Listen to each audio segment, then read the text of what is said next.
My life as a smoker. I might never have smoked at all if Culver Military Academy hadn't made it so appealing. I went off to Culver at the age of 14 and quickly plunged into a regimented life full of regulations and requirements. One of these had to do with smoking. It was simple. Don't. Not as a sophomore, at least. But that was only step one. Step two came my next year when I was a junior. Juniors had smoking privileges, though limited to the class clubroom. I tried it a few times, but soon learned it wasn't really much fun. The following year, however, I became a senior. Seniors were allowed to smoke in the senior garden, a tree-shaded expanse of grass immediately adjacent to the campus's main walkway. We could flaunt our smoking privileges just feet away from all the younger boys. I still didn't enjoy the habit, but I couldn't resist the prestige it granted. Thus, heading into college, I found myself a smoker. Half a pack per day.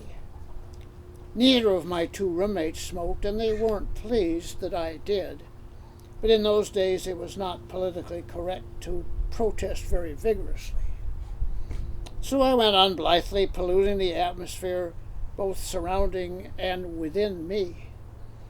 My fingers and teeth turned yellowish brown as my habit advanced to nearly a full pack per day. I favored Lucky Strikes and Salem's, unfiltered, of course. After college came medical school. 4 years of tension and long hours of study deep into the night hours. It seemed to go with smoking. We were still a decade short of the first connections between smoking and serious illness. So even in the med school, cigarettes were a normal sight. I can remember standing in the hallways of the outpatient clinic between patients, catching a few puffs, then laying the partly smoked cigarette in an ashtray while ducking into the exam room to greet the next patient. Then, while the nurse prepared him for an exam, it was time to return to the hallway, retrieve the cigarette, and finish it off. I served my year of internship at the old Sacramento County Hospital. There, my smoking habit met its nemesis in the form of a fellow intern named Joanne.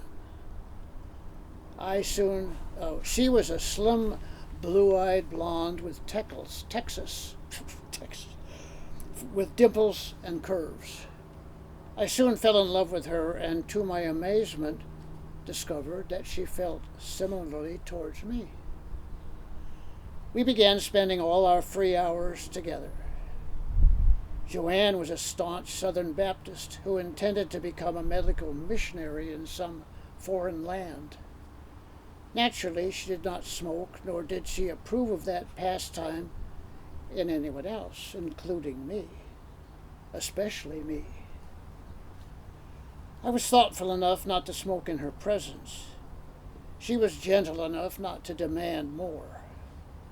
Still, through the months we were together, I was not in doubt about her feelings.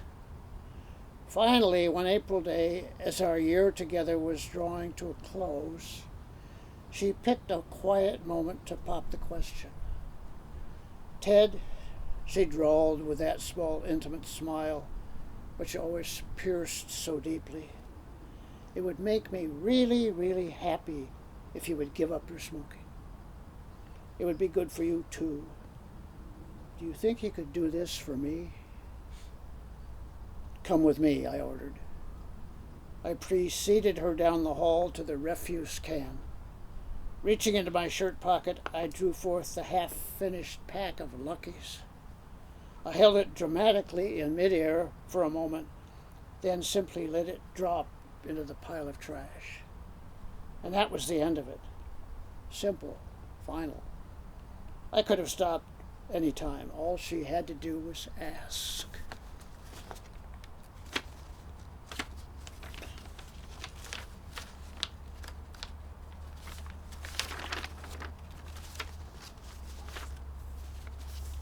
Epilogue. The above story happened in 1956. From that day forward, I never once again picked up a cigarette. Over 50 years have passed. I feel pretty confident that the habit has really been broken. What would have happened if I had never met Joanne? It's impossible to know, of course. I might have decided to quit anyway at some point in my life. But I'm glad it happened the way it did. By the way, I still think frequently of Joanne. She shaped me in ways far beyond the smoking thing. We went our separate ways at the end of our internship year. But about 10 years ago, I had a startling, totally unexpected encounter that brought her stunningly back into my life. In a sense, that is. But that's a story for another day.